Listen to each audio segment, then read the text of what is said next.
ತುರ್ತಾಗಿ ಒಂದು ಸಭೆ ಇರೋದ್ರಿಂದ 10 ನಿಮಿಷ ಕಾಲಾವಧಿಯಲ್ಲಿ ಮತ್ತೊಮ್ಮೆ ನಮ್ಮ ಒಂದು ಪ್ರಗತಿ ಪರಿಶೀಲನಾ ಸಭೆಯನ್ನು ಮುಂದುವರಿಸಿದ್ದೇವೆ. ಅದಕ್ಕೂ ಮುಂಚಿತವಾಗಿ ತಮಗೆ ನಾವು ಸಮಯ ನಿಗದಿ ಮಾಡಿದ್ವಿ.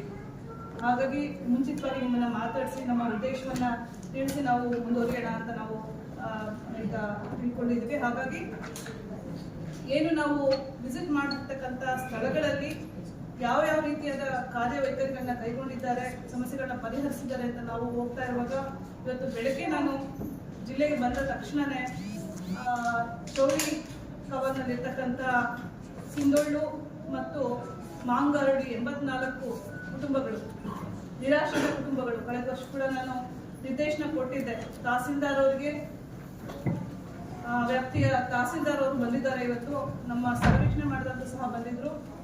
ಆ ಭೂಮಿಯನ್ನ 2 ಎಕರೆ ಅಲಿಯ